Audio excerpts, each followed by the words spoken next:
Welcome for joining us. My name is 𝗗𝗲𝗿𝗀𝗲. I'm the director of the Woodside Monash Energy Partnership, and I'll be hosting today's webinar.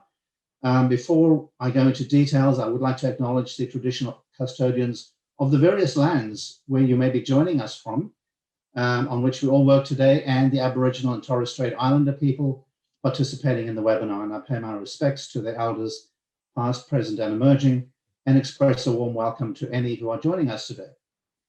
So the webinar today is the first of a 4-webinar series, and it's run under the Monash Energy Institute, which is a community of about 175 researchers working actively in the broad field of energy to accelerate the transition towards a sustainable energy future.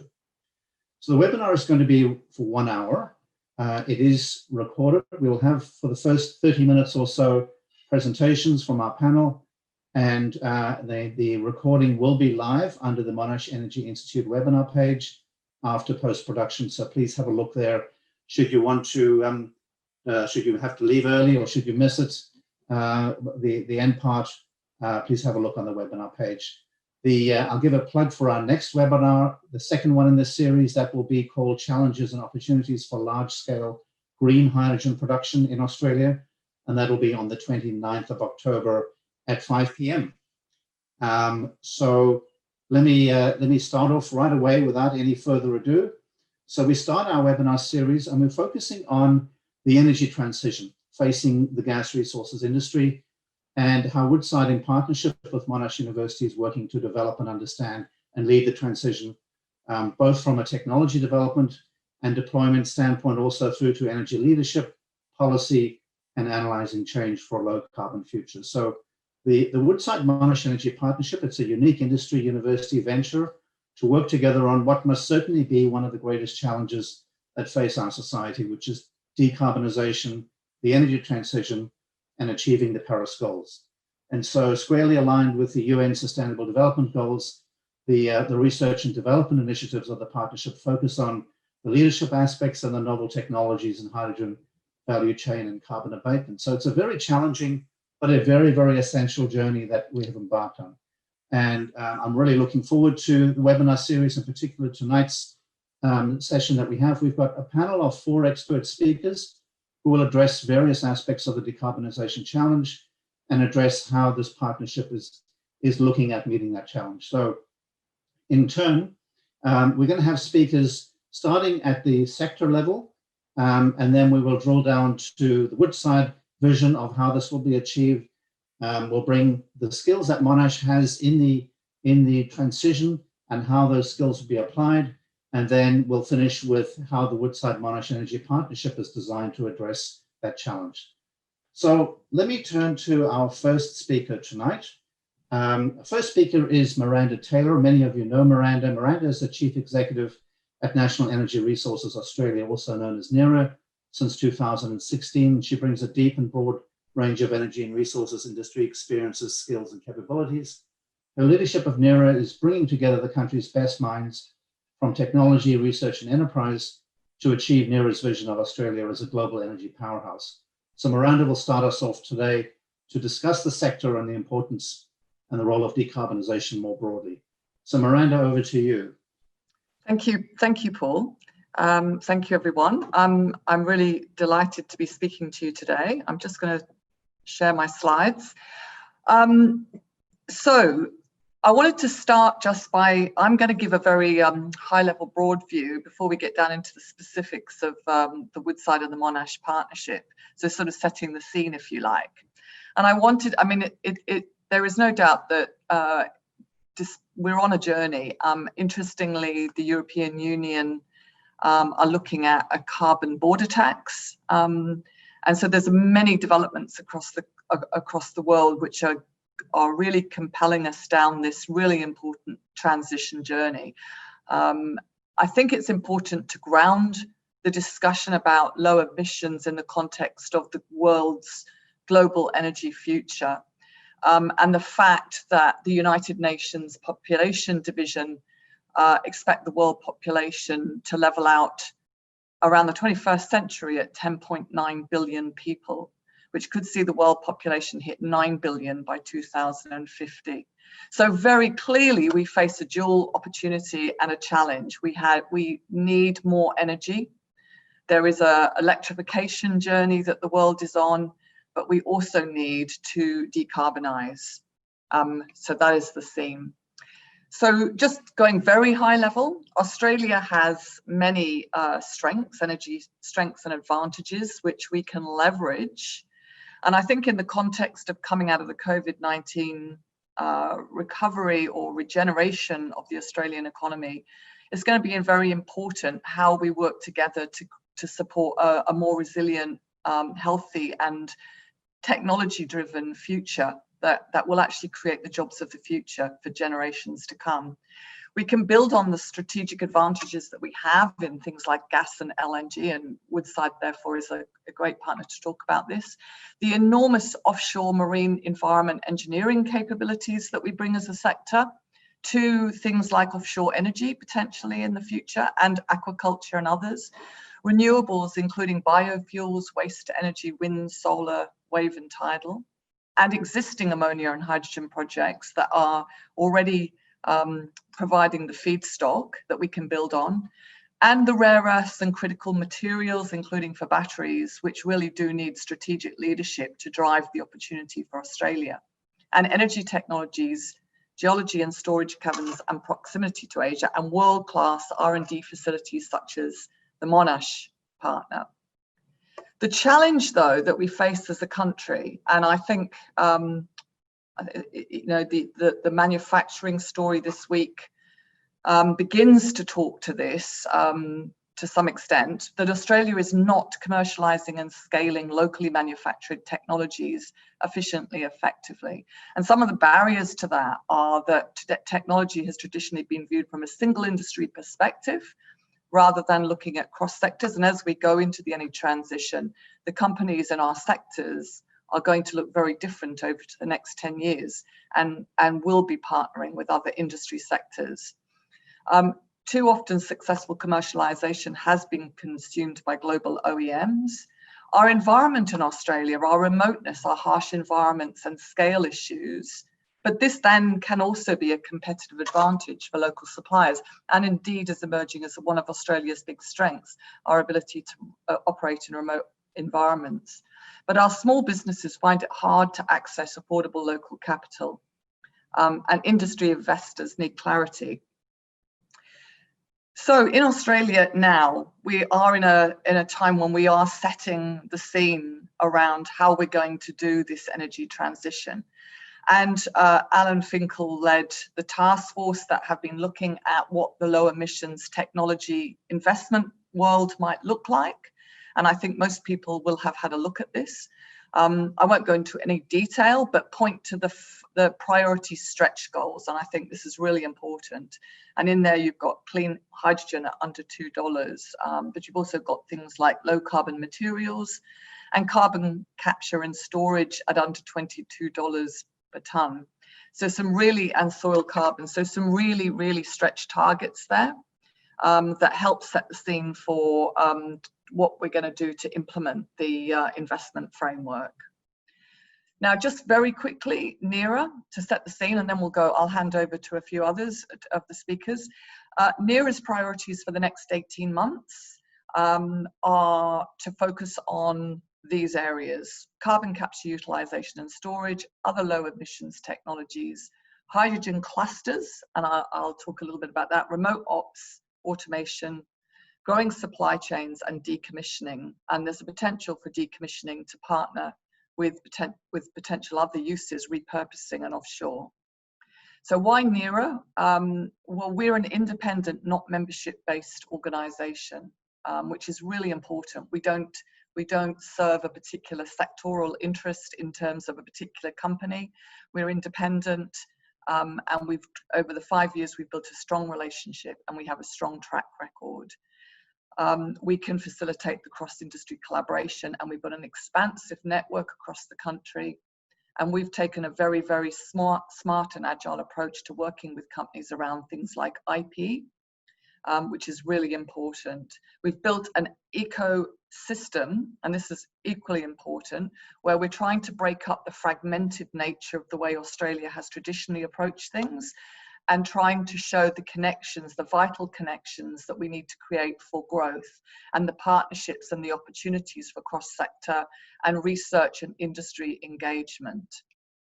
We really want to work on deepening Australia's ability to deliver more high complex and more global advantage type technologies to address this energy transition. We do want to build on the energy resources that we've got such strengths in, the commodities, but on the back of those commodities, we also want the smarts of how we're going to deliver the technologies that produce those commodities, and we want to export those smarts, those energy technology smarts, to the rest of the world, and that means that they have to have relevance to the rest of the world, not just have a local advantage. We're partnering across the country in a whole range of initiatives around this energy transition, and these are just some examples of the CRCs, the clusters, and a number of the other projects that we're engaged in. And very finally, to use up my last minute, we have launched a regional hydrogen technology cluster seed funding program. And I haven't got time now to talk about why clusters are different to hubs and CRCs, but they are very much focused on the technologies. And the challenge here is that this is a market that hasn't yet been activated. So I'm going to leave it there and hand back over to Paul, and I look forward to joining the panel. Thank you. Thank you very much, Miranda. That was a good scene setting at the high level, and also highlighting the enormous challenge we have to stimulate our own manufacturing industry to take advantage of this boom in hydrogen.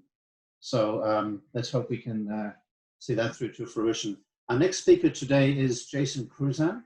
Jason is Vice President of Technology at Woodside Energy, responsible for identifying, developing, and maturing technologies that foster new growth, increase production, reduce costs, and enable Woodside's people to work safely and efficiently. Jason holds bachelor's degrees in electrical engineering and physics and a master's degree in computing information systems.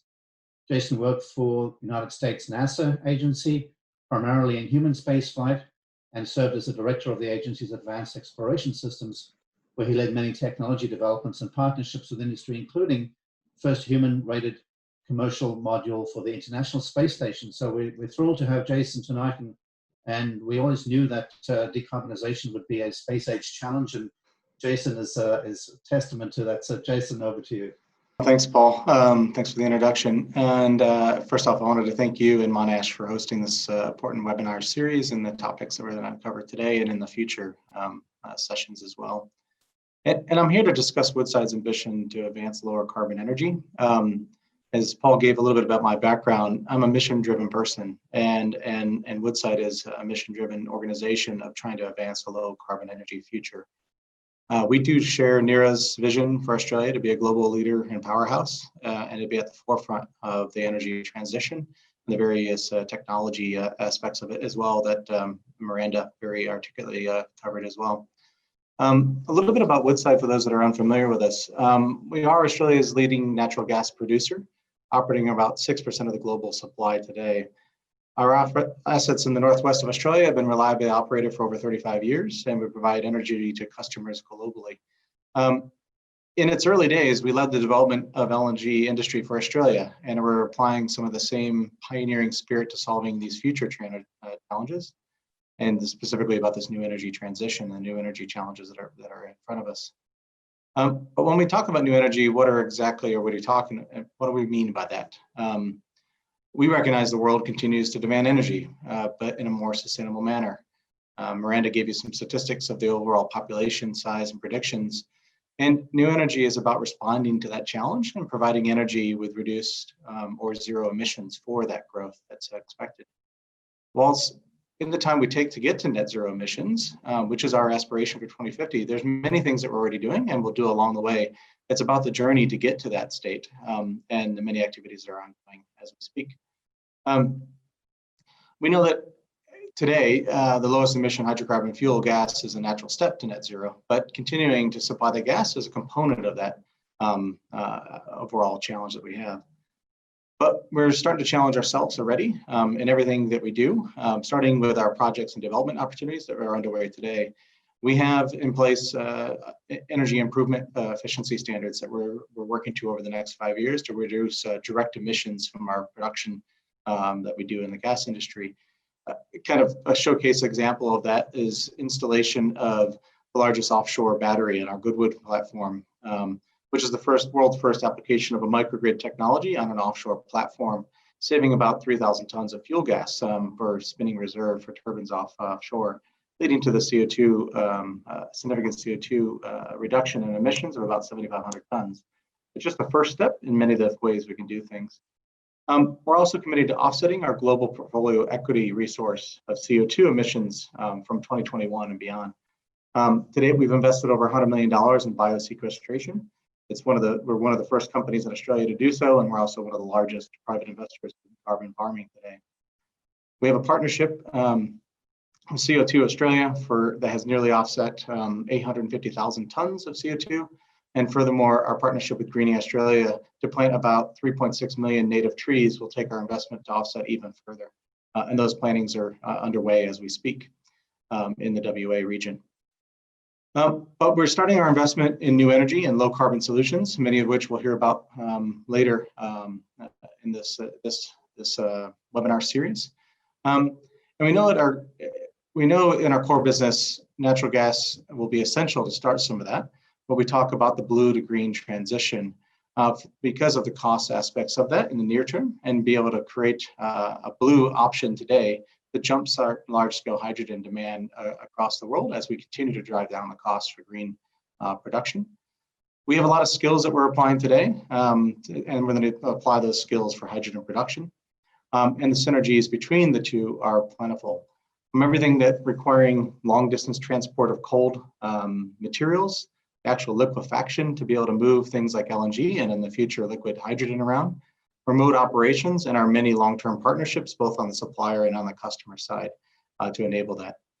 We're already underway and involved with 2 proposed 10 megawatt hydrogen projects, one in Tasmania and one in Western Australia, both of which have been shortlisted in the recent ARENA, Australian Renewable Energy Agency, application for full funding. So we're very proud of those activities, and we are progressing them in due course. But we have to remember that our ultimate goal is to get to large scale or export of new energy. There are still many obstacles for this. And there's a lot of large challenges ahead to getting hydrogen to be a cost competitive export. One of these ways that we're working on this is to partner with organizations around the globe, including institutions like Monash, to bring new technology and solutions to bear on those challenges. Andrea will cover more specifics about our Woodside Monash partnership and the specific investments we're doing there. But I'd like to talk about a few others with the industry partnerships and government engagements that we have around the world.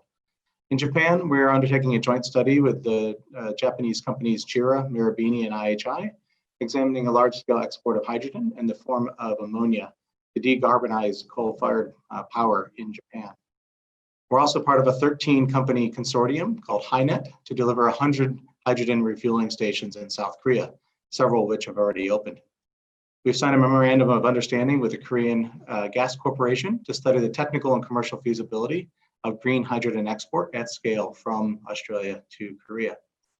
And in Western Australia, we're heavily involved with the Premier's LNG Task Force. And the task force provides us a platform to collaborate with the 5 LNG operators, enhancing WA's global competitiveness, and I'm involved in one of the priority areas, which is unlocking pathways for future energy and decarbonization.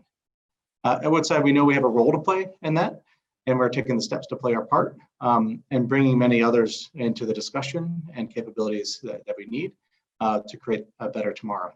So with that, Paul, looking forward to the discussion and the questions later on the panel. Thanks. Thanks very much, Jason. So we've now heard how Woodside is addressing the challenges. We're now going to move to Monash University and get a view on how Monash is working towards its own net zero goals, but also towards this initiative and helping Woodside to achieve its aspirations. And I'm very pleased tonight to introduce our very own Dean of the Faculty of Engineering, Professor Elizabeth Croft. Elizabeth was previously professor at the University of British Columbia, where she was Senior Associate Dean, Faculty of Applied Science, Professor, Department of Mechanical Engineering, and Marshall Barder Professor in Engineering Economics. She has a PhD in Mechanical Engineering from the University of Toronto and a Master's of Applied Science from the University of Waterloo in Canada. And she's recognized internationally as an expert in the field of human-robot interaction. Elizabeth, we're delighted to have you here tonight and look forward to your presentation. Thank you so much, Paul. So Paul's already introduced me, and yes, as he said, I am the Dean of the Faculty of Engineering at Monash University. Engineering is critical to our transition to a lower carbon future. From the fundamental research that leads to lower carbon options, to the widespread adoption of technology that was really unthinkable a generation ago. Engineering is integral to the engineering is integral to both the generation and delivery of more sustainable energy for not only today, but for our future, for our children and for our children's children. So I am delighted to be part of this panel, celebrating how much we have achieved and making the commitment to do more. As Australia's largest university, Monash is well placed. Sorry, did that slide come up? There we go. Monash is well placed to support the energy transition, as demonstrated by both the breadth and scope of our energy-related expertise.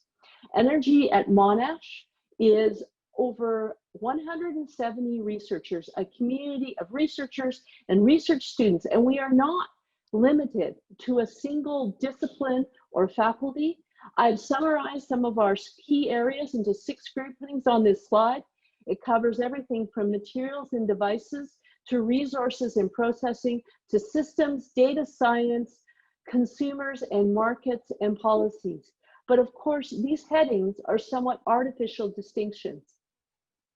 Our strengths come from the fact that our experts in, say, energy efficient manufacturing are working with experts in behavioral transitions, and our sensor and sensor network specialists collaborate with cybersecurity experts.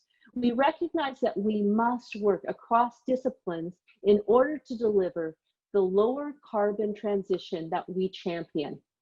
For example, we recently developed the world's most efficient lithium sulfur battery. This breakthrough was made by Dr. 𝗻𝗁𝗲𝗄, who's in mechanical engineering, working in collaboration with Associate Professor Matthew Hill in chemical engineering, and Dr. 𝗻𝗁𝗲𝗄, also in mechanical and aerospace engineering. So we bring people together, and this battery is capable of powering a smartphone for 5 continuous days, or powering an electric vehicle to drive more than 1,000 kilometers. Using the same materials in standard lithium-ion batteries, our researchers have reconfigured the design of sulfur cathodes so that they can accommodate the higher stress loads without a drop in overall capacity or performance. Inspired by unique bridging architecture first recorded in processing detergent powders in the 70s, the team engineered a method that creates bonds between particles to accommodate the stress and deliver a level of stability not seen in any battery before. The result is a battery with excellent performance, lower manufacturing costs using materials that are abundant. The reduced environmental footprint from this battery positions it as a leader in our transition to a lower carbon future, made possible by energy at Monash. Our centers of excellence are key to the innovation ecosystem here. Centers of excellence are the holy grail for fundamental researchers, and we are proud to be home to the Exciton Science, focused on transforming all types of light into renewable energy.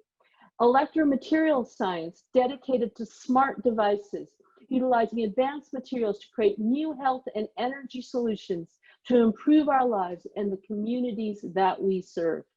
And the Future Low Energy Electronics Technologies, or FLEET, where we bring together atomic physics, condensed matter physics, material science, electronics, nanofabrication, and atomically thin materials into the purest of ultra-low energy consumption.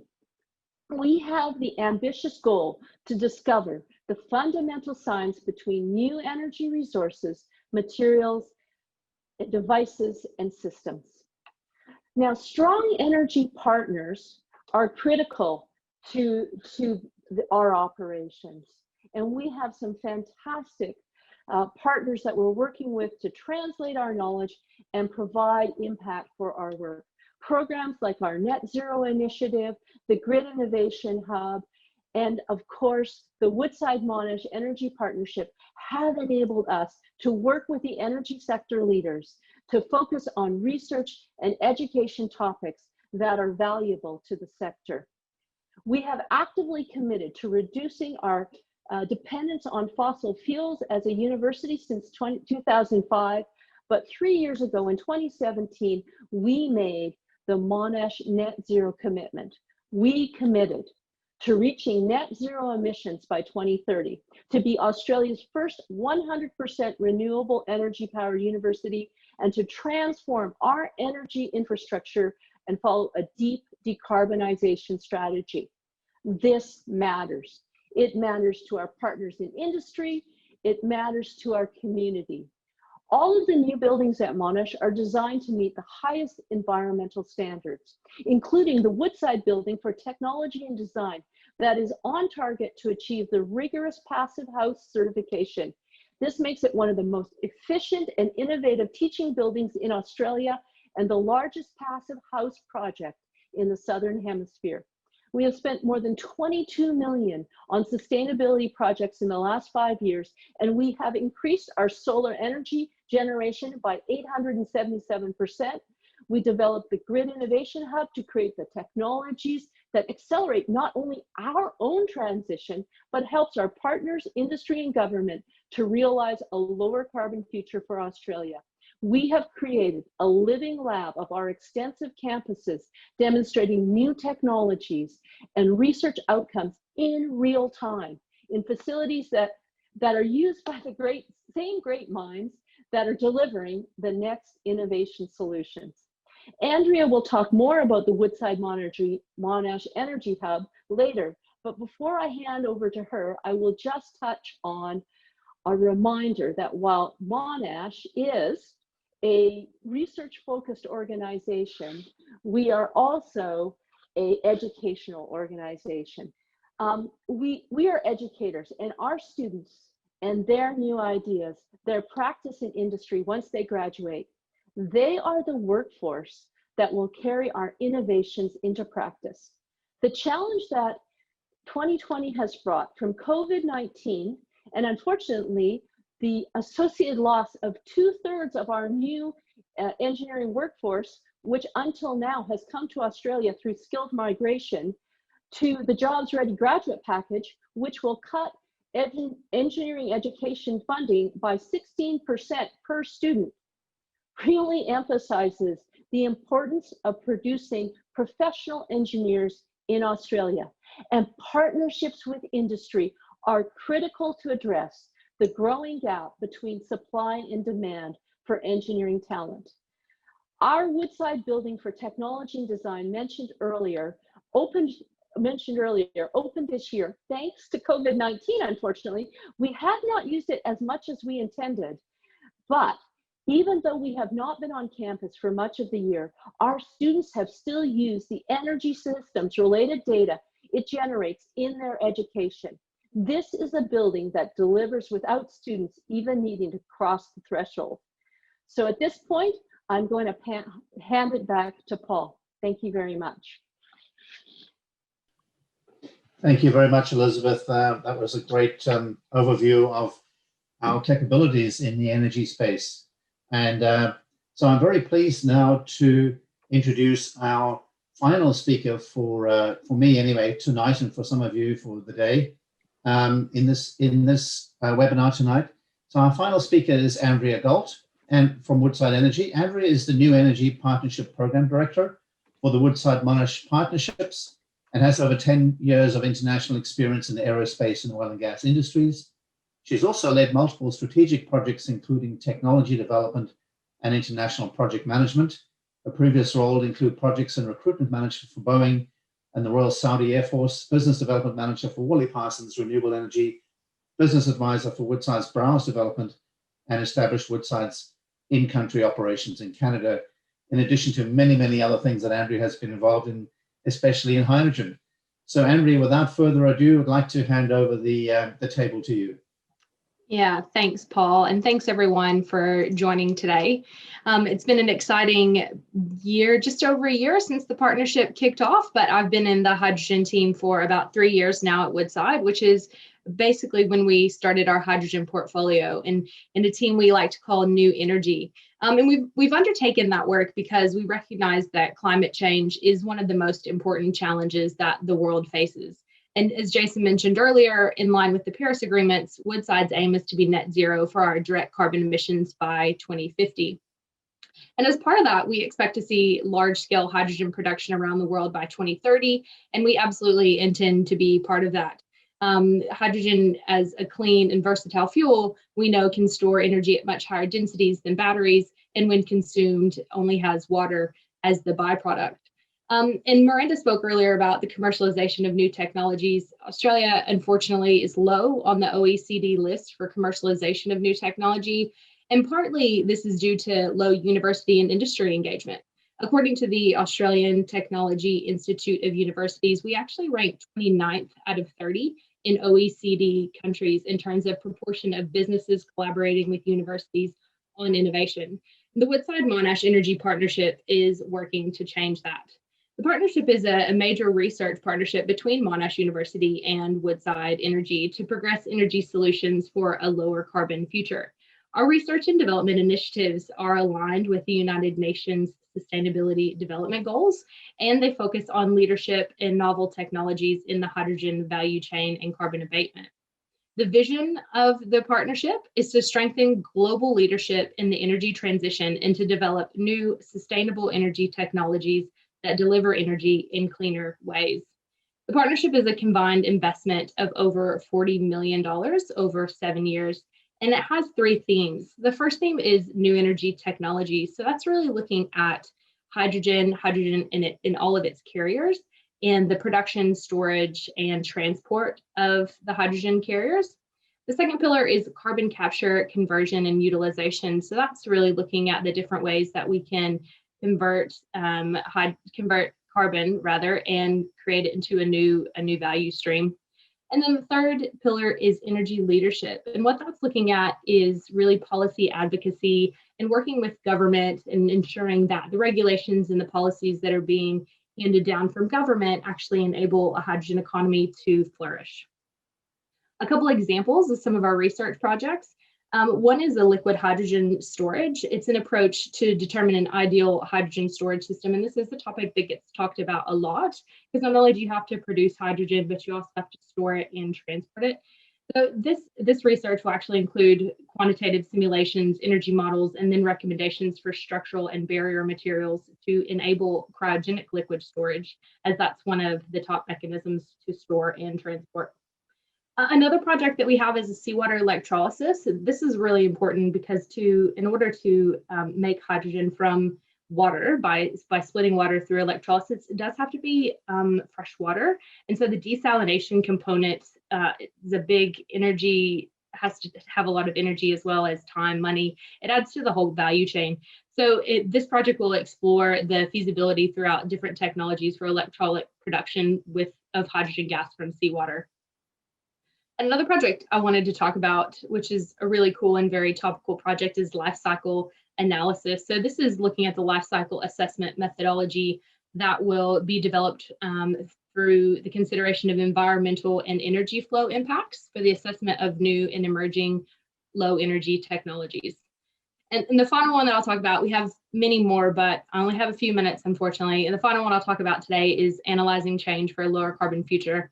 And this one's an interdisciplinary project that will investigate whether there is a relationship between low carbon energy regulatory policy, society's energy economy, and information expressed in media and communication. So what it's doing is it's exploring these 3 topics and seeing if it can predict how each of those three domains influence each other, which is very exciting, especially in the age of media and how social media content is really catching everyone's eye. It seems to be where everyone gets their news from.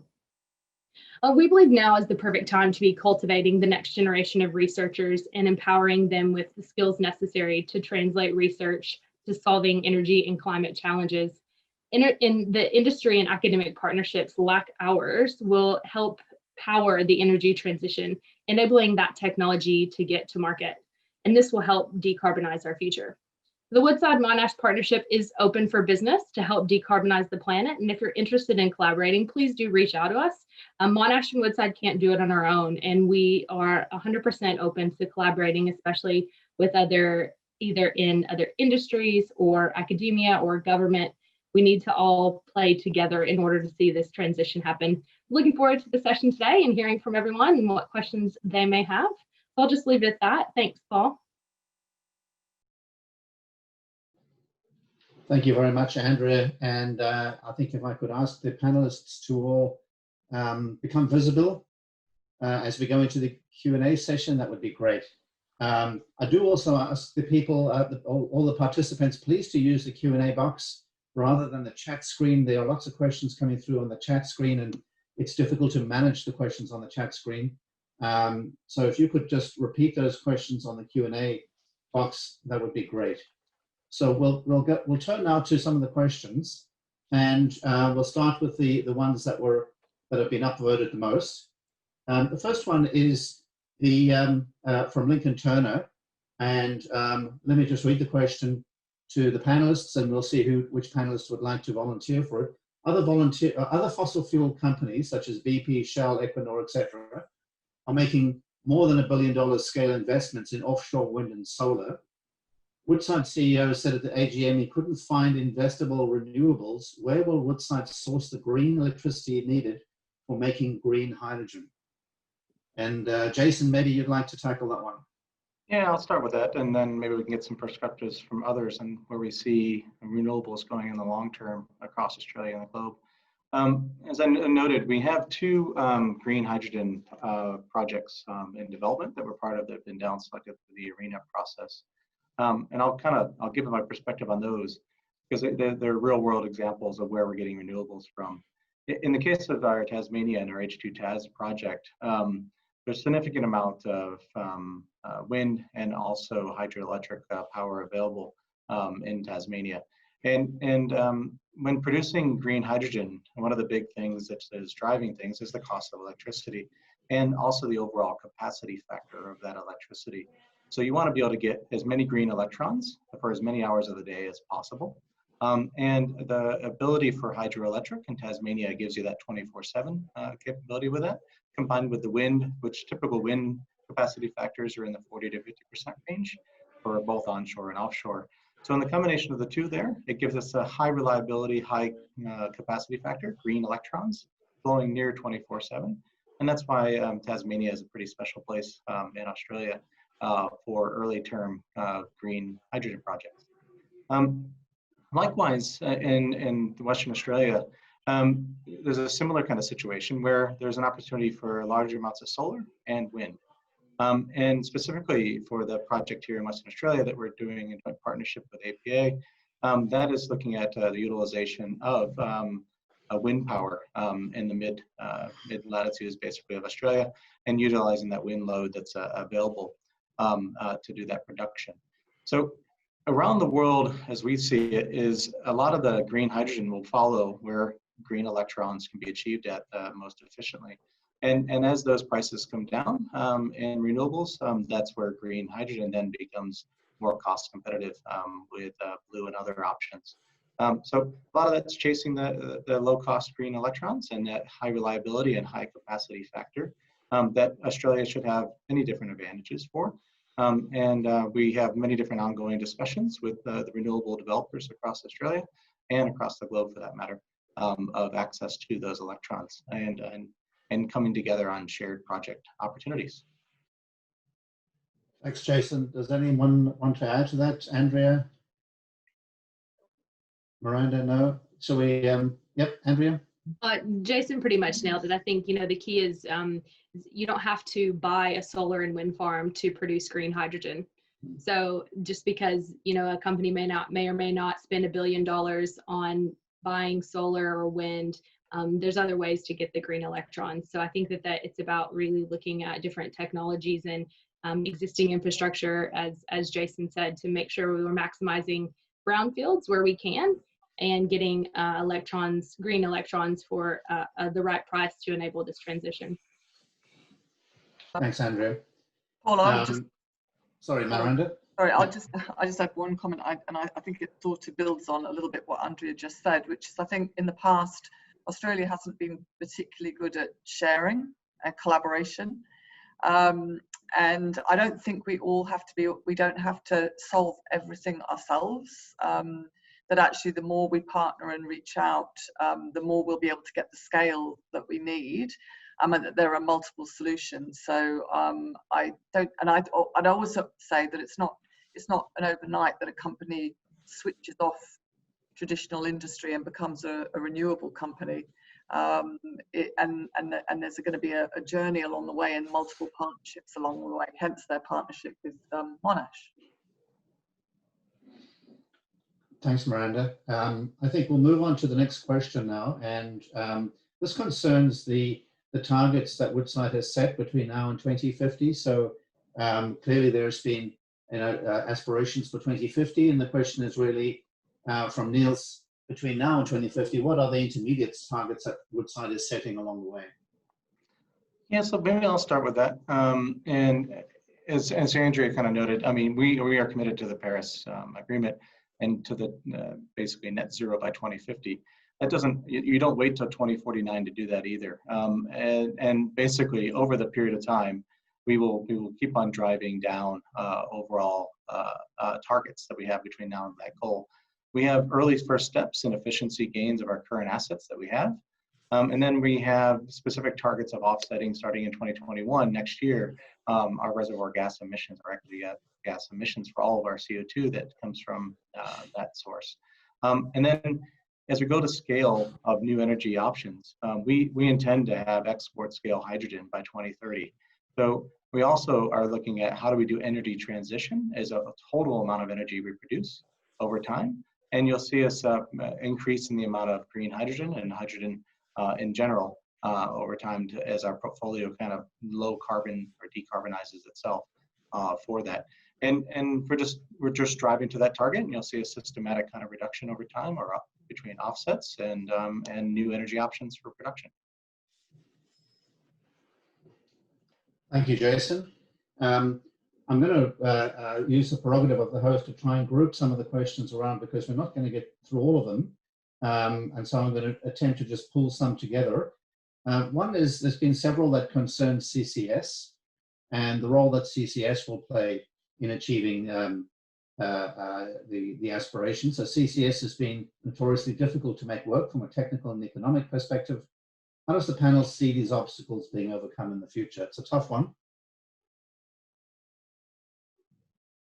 I don't mind starting, and I'll go from the high, and then Jason and Elizabeth can go into the detail. Look, I think one of the most obvious ones is that a lot of the CCS projects around the world have tended to be on the back of coal and sector limited application. And for CCS to play a significant role, we need to look at a whole economy, and we need to look at the areas of industry which are hard to abate across the economy. And therefore it really needs to, I think the big opportunity for us is to look at all of the sectors, instead of just the demonstration projects on a coal site or whatever, to actually look at how we're going to decarbonize and use CCS for and utilization. That is the big opportunity, and I don't think that's where we've been. And obviously the emerging signals to the market about the price of carbon will also help drive that. And I've already mentioned the European Union carbon price, but financial capital will increasingly put a price on carbon, which will help drive CCS. But that's just an opening. Yeah, maybe I'll take one step back, and it's a broader question about closing the carbon cycle, or what to deal with as a whole. And And it's not just about CCS or biosequestration. It's about what are the right tools for the right types of emissions, and what is hard to abate versus what's easy to abate. And I would add a third piece in, which is carbon utilization as well. And even some of the technology that Monash is working on carbon separation from atmosphere as another example. And I think we have to look at this holistically of there are things we can do today with biosequestration that are well-proven scientific methods that we have that are relatively low cost. We can look at the technical options for CCS and drive very cost reductions in CCS, but those are very geographically dependent, where you need your source gases close to where you want to inject them back.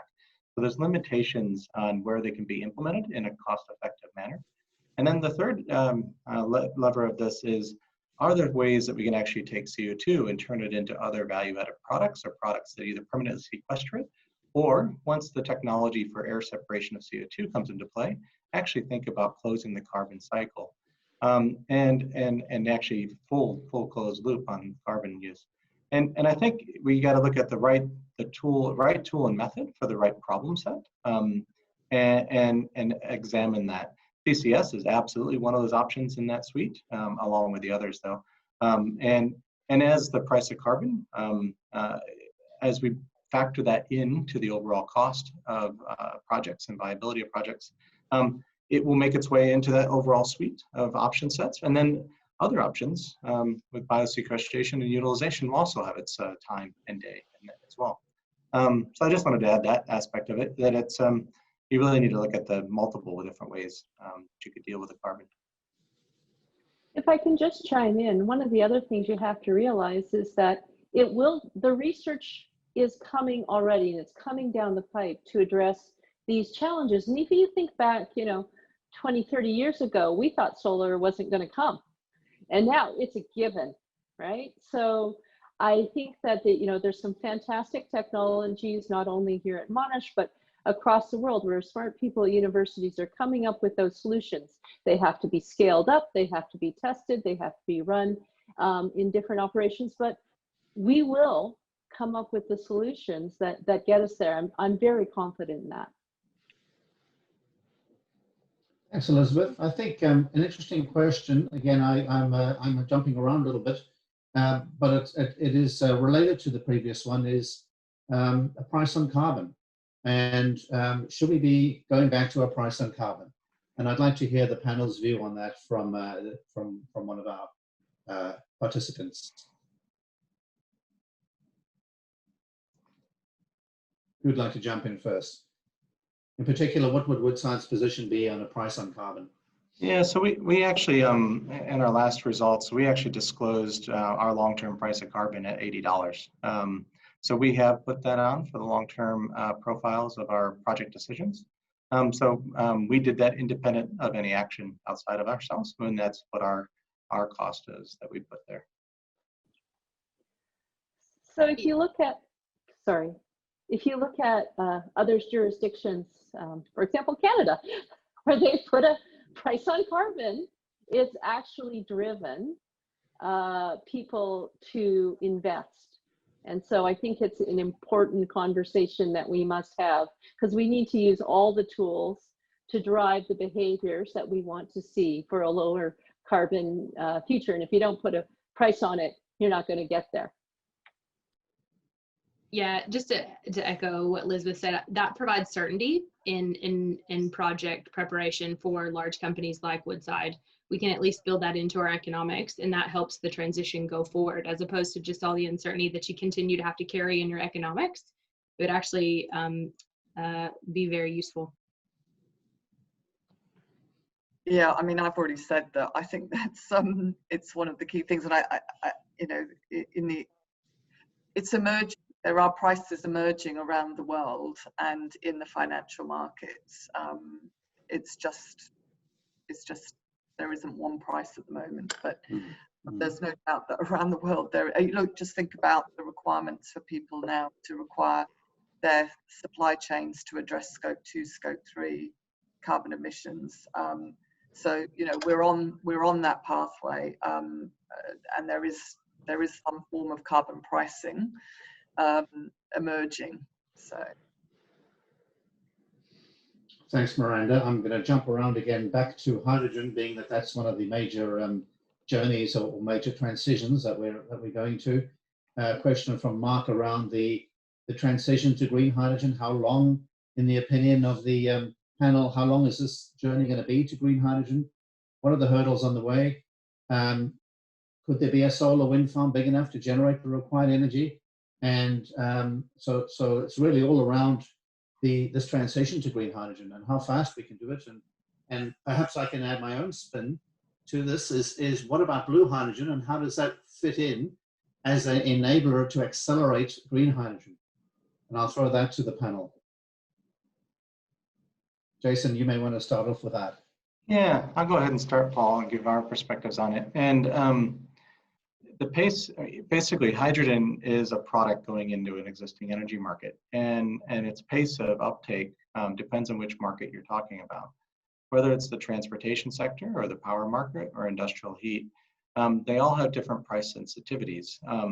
We all believe that green hydrogen production costs will come down over time. How fast will it come down is a product of the technology and the scale at which it's being done.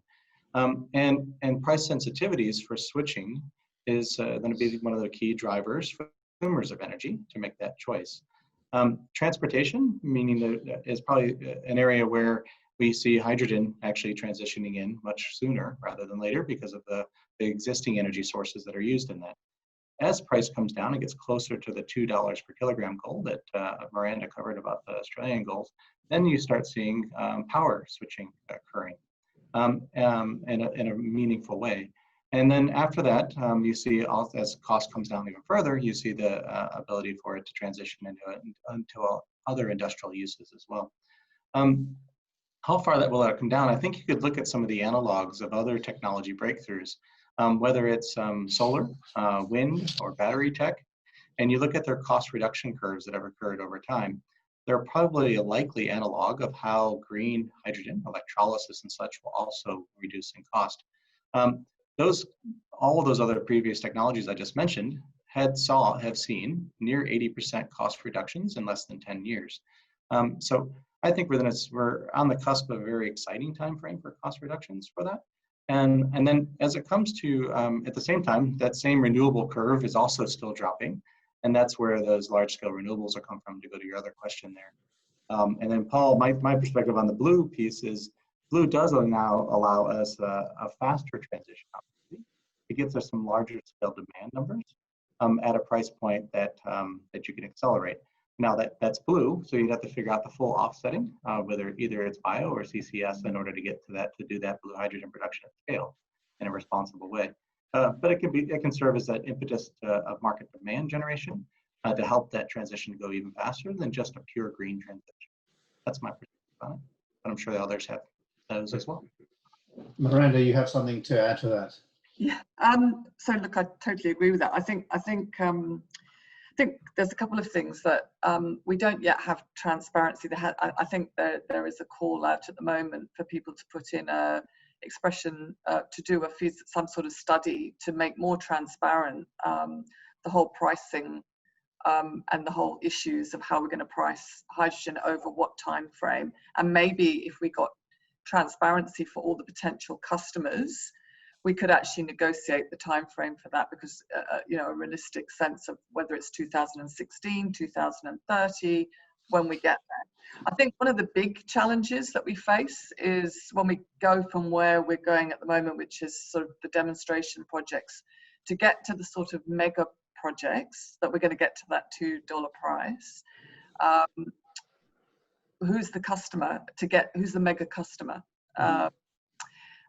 So that's the issue that we'll have to be working on, and at what price we can deliver it. But and the other issue, I suppose, is also those offtake customers, and that's why I think the transport sector was mentioned, because and the mining community, because you've got to get those early offtake customers in the same way that you did with LNG, for instance, in the West.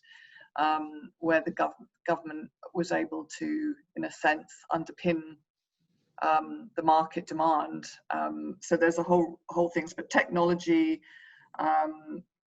all of those sorts of things will obviously play a part. And I think I wonder about blue. I'm probably not going to comment on that, but I guess the only question that I would have is the price of gas is not cheap to produce. It's a high capital product commodity, and then if you're diverting gas off, I'm not an expert at that, but I'd say there's some question there about diverting gas into a hydrogen market, and especially given renewables are coming down in cost so fast. But there are issues with renewables as well, and I think Andrea talked about the issue of desalination and water and solar.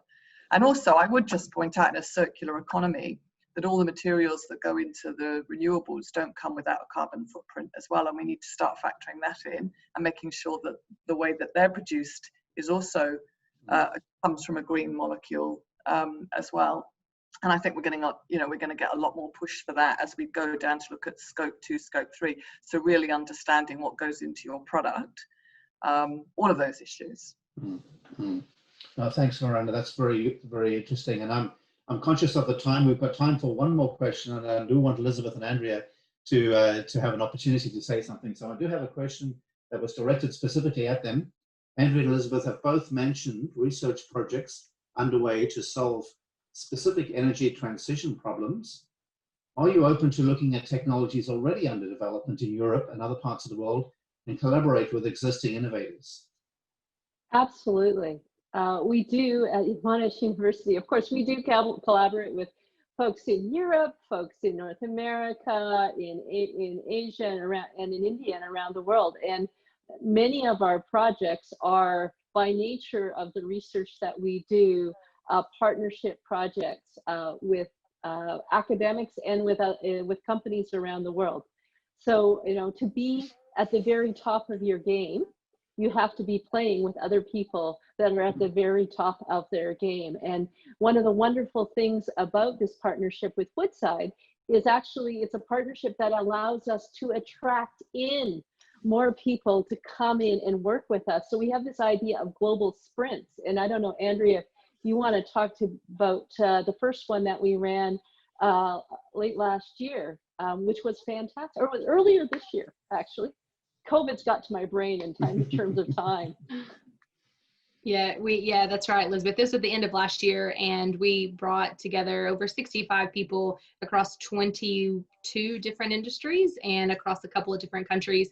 We're actually having another one this year at the end of this month, and it's around carbon utilization specifically, virtual one this year, but absolutely open to collaboration. I think I mentioned that in my opening key points, that we can't do this alone. And working with economies like Europe in particular, who are advanced in the hydrogen society, as well as Korea, Japan, we're looking and working with those technology partners and providers, as well as customers, to understand what exactly they need when it comes to hydrogen and its vectors. Ammonia, I see, was mentioned in the questions. That's absolutely one of the key modes of transport that we're exploring to see, and working with the technology partners and customers, understanding exactly how they want to receive hydrogen will be key. Thanks, Andrea and Elizabeth. And I'm afraid that does draw our session to a close at 6:02 p.m. here. So I would like to take this opportunity to thank the speakers for their presentation and the discussion and the answering of the panel session. And the Q&A session. So thank you all very much.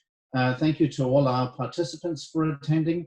And we wish you all a good night or a good day, whichever the time zone you're in. And just remind you again, the next webinar in this series, webinar number 2, will be Challenges and Opportunities for Large-Scale Green Hydrogen Production in Australia, the 29th of October at 5 p.m. And that will no doubt be advertised through all of the appropriate websites. So hope to see you all there. Thank you very much.